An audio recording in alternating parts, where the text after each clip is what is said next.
Le laboratoire d'analyse des sociétés et pouvoir Afrique Diaspora, l'ASPAD et OSIWA, Open Society Initiative for West Africa, vous présente le projet Face Feminist Alternative for Post-COVID-19 Engagement.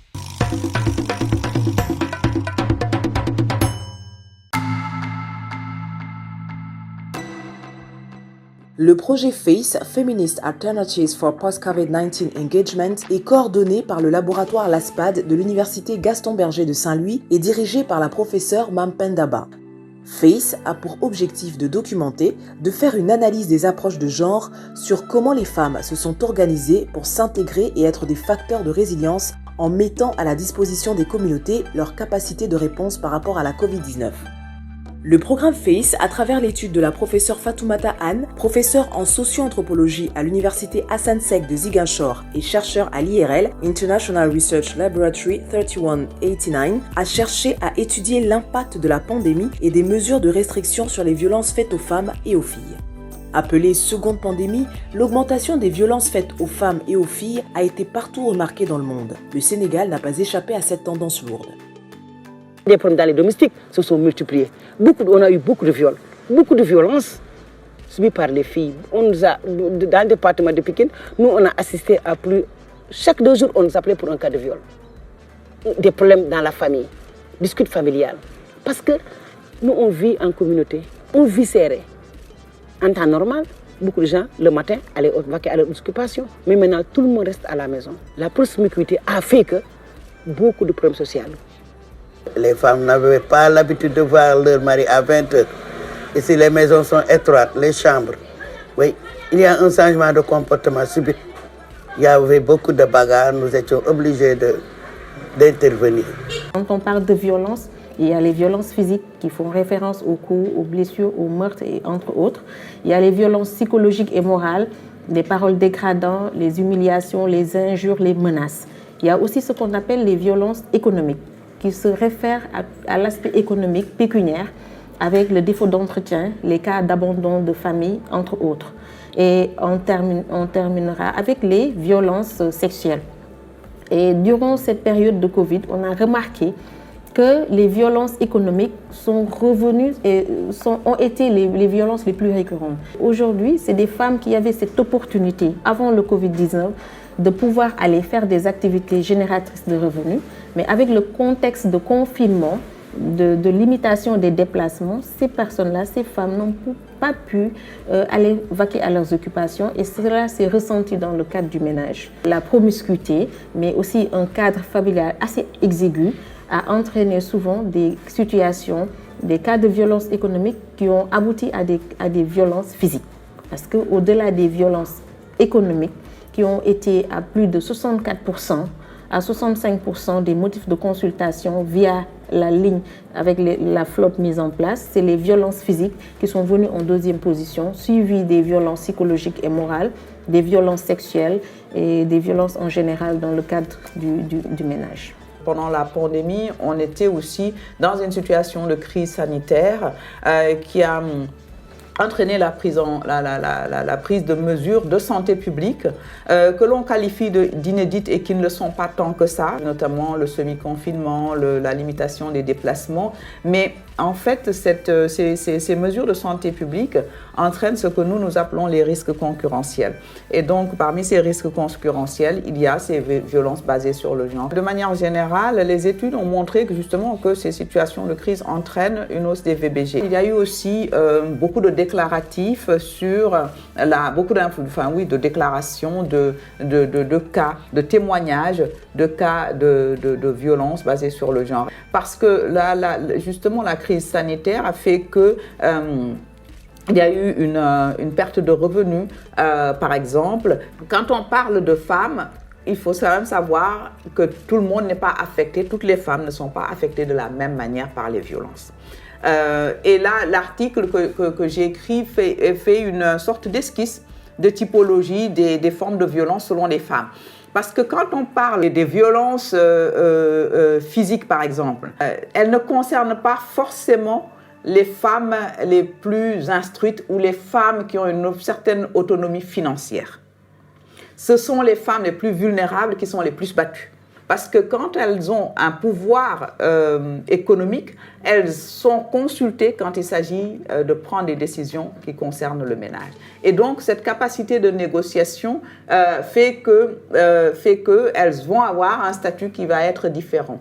Les femmes qui travaillent dans le secteur informel ont été très touchées puisqu'on a fermé les marchés. Enfin, en tout cas, on a réduit les temps de travail. Les marchés hebdomadaires ont été fermés et tout ça. Et donc, du coup, elles ont été touchées par la perte de revenus. Mais justement parce elles ont l'expérience de ce commerce de rue, elles ont su, plus que les hommes, s'adapter et réinventer leurs pratiques en travaillant notamment avec les livreurs. Et aujourd'hui, il y a quelque chose qui se développe et qui est apparu avec le Covid, c'est justement de pouvoir utiliser les réseaux sociaux pour vendre toutes sortes de choses. Ça va de la friperie aux produits de luxe.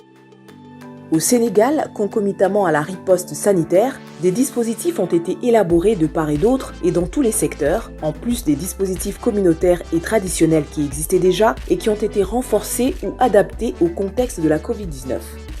Mais tous ces mécanismes et réponses apportées ont-ils été efficients et efficaces? Ont-ils réellement répondu aux besoins des populations? Il y a des dispositifs qui existaient, notamment les associations et tout ça, mais ces dispositifs n'ont pas été opérants pendant la Covid. Il faut le reconnaître parce que justement, les personnes qui travaillaient dans les boutiques de droit, enfin, toutes ces structures, ces instances qui permettent en fait de prendre en charge, enfin, qui animent les dispositifs d'accompagnement psychosocial et juridique n'étaient pas disponible et donc du coup voilà, il n'y a pas eu vraiment de vraies réponses par rapport à ça, donc c'est à dire que ça n'a pas été très efficace. Mais par contre il y a des outils que l'on utilise très peu, ça veut dire les mécanismes traditionnels de gestion des conflits, de prévention des conflits qui ont été d'une certaine manière réactivés avec le Covid, notamment avec le fait que les Mbadianougor soient mobilisés sur ces questions, que l'on ait recours aux leaders communautaires comme les imams, parce que justement c'était ceux qui étaient là, et des formes de médiation familiale qui ont pu émerger aussi, ou en tout cas se structurer pour permettre de sortir de ces cas de violence. Par rapport à la réponse de l'État, comme je l'ai dit, l'État par rapport à ces dispositifs, de manière générale, ça a été inopérant, mais le problème, c'est que dans les réponses qui ont été données, la question des violences n'était pas centrale. C'est comme une forme d'invisibilisation politique de ces formes de violence, alors qu'on sait que d'un point de vue économique, les effets de la crise ont été graves et en tout cas importants, ont eu des répercussions importantes chez les femmes. Et pourtant, dans la distribution des vivres, enfin de l'aide, pour les femmes n'étaient pas prioritaires. On considérait encore les hommes comme les chefs de ménage. Quand on parle effectivement d'intersectionnalité, les questions de catégories socio-professionnelles. Donc voilà, et du handicap, vraiment des personnes qui cumulent, qui concentrent un certain nombre de vulnérables. Mais ça a été encore plus compliqué pour elles, j'ai envie de dire, parce que justement, on les a confondues dans cette masse de personnes à prendre en charge, alors qu'elles avaient des besoins spécifiques. Et donc, voilà, il n'y a pas eu un focus sur ces personnes-là. Sauf de la part de certaines associations, mais c'était surtout les associations de type communautaire qui ont pu peut-être les aider, mais d'un point de vue de la solidarité nationale et des dispositifs de protection, je pense qu'ils ont été appliqués à tout le monde de manière homogène, sans tenir compte des spécificités. L'Association des juristes sénégalaises, AJS, existe depuis 1974. Elle est à but non lucratif, investie dans le domaine de la promotion et de la vulgarisation des droits humains, particulièrement des droits des femmes et des enfants. C'est dans le cadre de cette mission que l'AJS a mis en place des boutiques de droit qui sont des centres d'écoute, de conseil et d'assistance juridico-judiciaire, d'orientation et d'accompagnement de proximité des populations. À ce jour, l'AJS dispose de 8 boutiques de droit: Médina, Pikine, Thiès, Kaolack, Ziguinchor, Sédhiou, Kolda et Kébémer. Cette assistance est offerte à toute personne sans distinction d'âge, de sexe, de religion, d'appartenance politique, de nationalité et de tout autre critère. Le contexte de la Covid-19 a apporté son lot de malheurs pour tout ce qui est lutte contre les violences basées sur le genre. Et comme on le dit, à situation exceptionnelle, mesure exceptionnelle. Vu que au niveau de ces boutiques de droit, c'est des consultations physiques ou bien des consultations via une ligne verte qui sont offertes, on a dû changer de situation.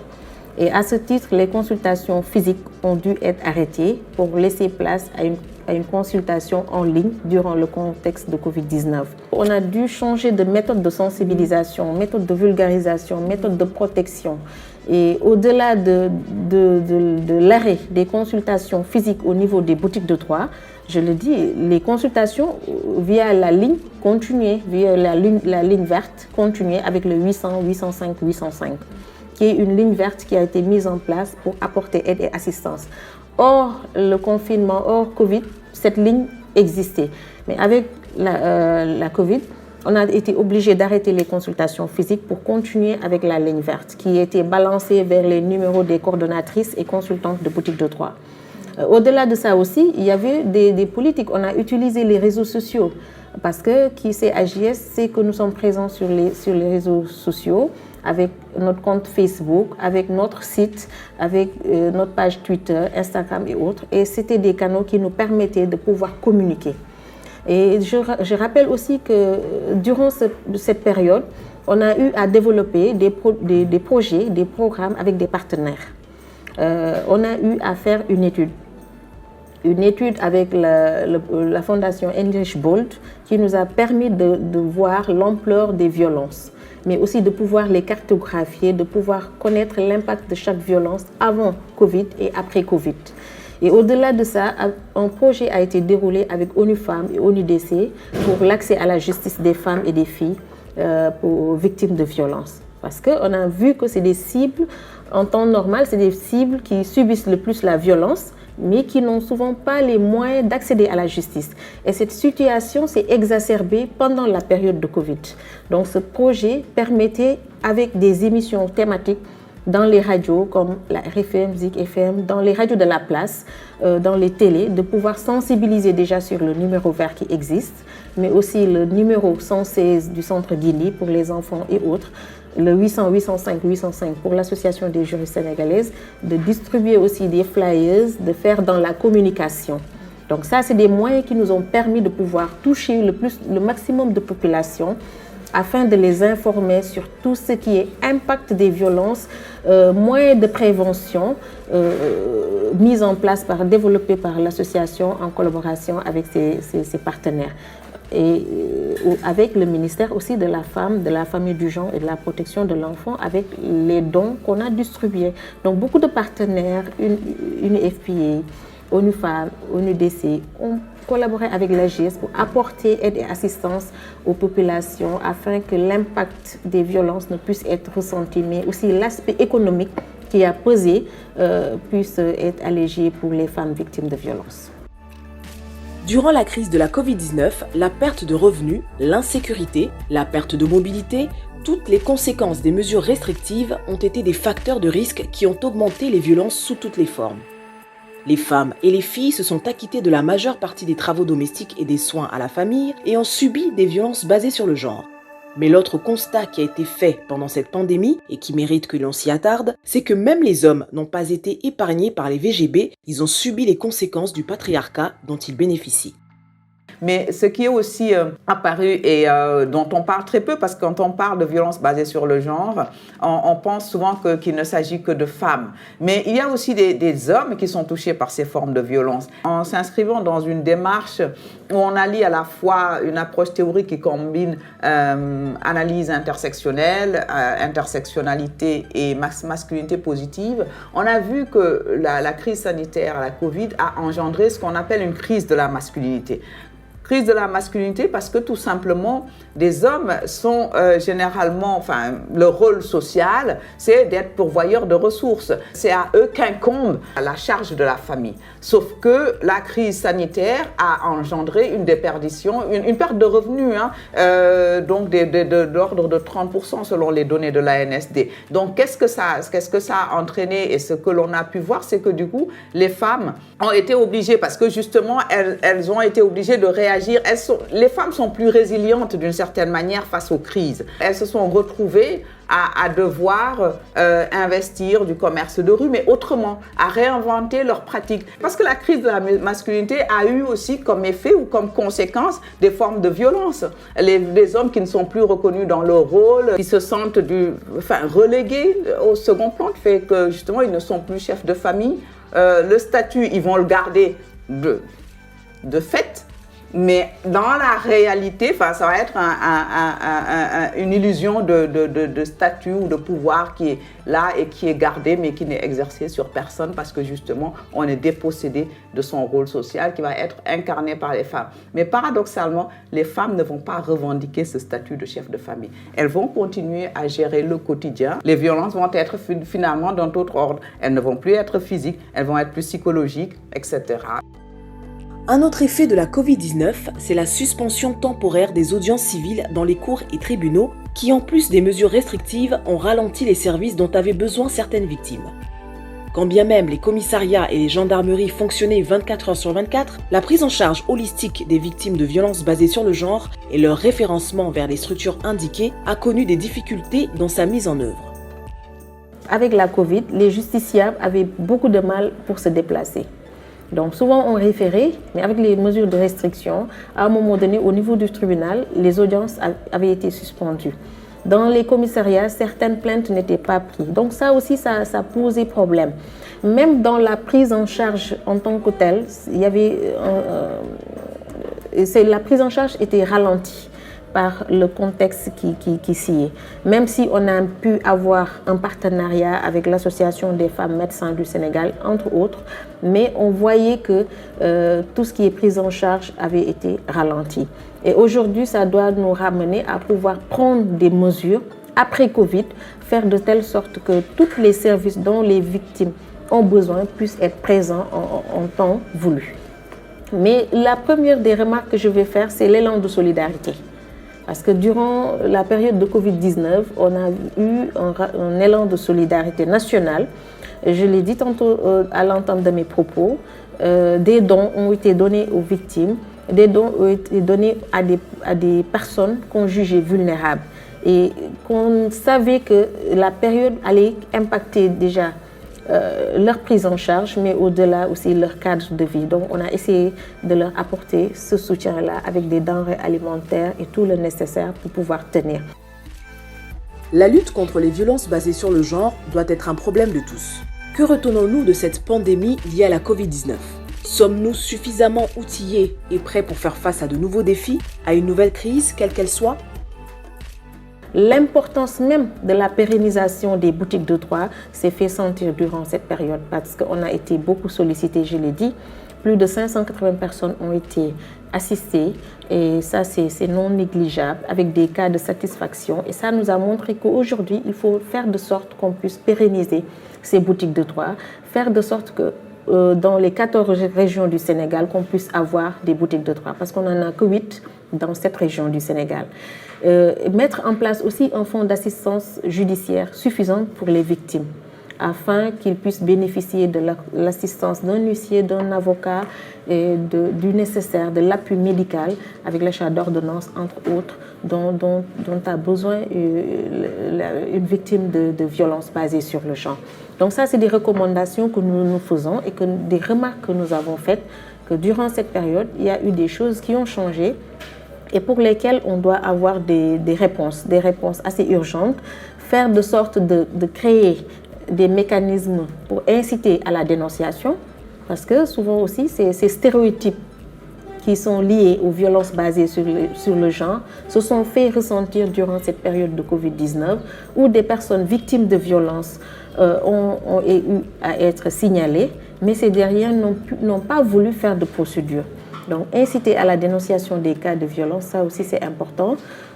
Mettre en place des mécanismes de signalement assez rapides et de prise en charge assez rapide des victimes de violences basées sur le genre aussi, ce serait un atout pour venir à bout de tous ces fléaux-là. Et élargir le fonds d'aide juridictionnelle. Parce qu'aujourd'hui, on le sait, beaucoup de victimes de violences ne peuvent pas avoir accès à ce fonds-là, hormis des associations comme l'AGS qui leur apportent gratuitement la commission d'avocats ou d'huissiers. Nous, ce que nous voulons, c'est inciter les populations, inciter les justiciables à lutter contre la violence. Parce que ne pas dénoncer la violence, c'est être complice de la violence. Donc, faire de sorte de savoir que aller vers l'information, savoir qu'il y a des services qui sont là pour les accompagner, pour leur apporter l'aide et l'assistance nécessaires, comme les boutiques de droit mises en place par l'Association des juristes sénégalaises. Là, je pense que de toute façon, des crises, il y en aura. Qu'elles soient sanitaires, qu'elles soient environnementales, qu'elles soient politiques, qu'elles soient sécuritaires. Je pense qu'aujourd'hui, puisqu'on en est conscient, il faut peut-être améliorer les dispositifs qui existent. Mais c'est surtout, à mon avis, promouvoir une démarche communautaire. Quand je dis une démarche communautaire, parce que ça permet de mettre en place à la fois au niveau des communautés, au niveau des familles, des systèmes, des mécanismes d'alerte précoce et de prise en charge de ces VBG. Mais il faut aussi que l'on puisse, que ce ne soit pas seulement une affaire d'institution, d'État, mais que ce soit aussi un problème d'hommes et de femmes. Parce que justement, il me semble que c'est maintenant qu'il faut agir avant qu'il n'y ait d'autres crises. Et pour moi, il est important quand on parle de violence, souvent on pense que ce sont les femmes qui doivent se battre, etc.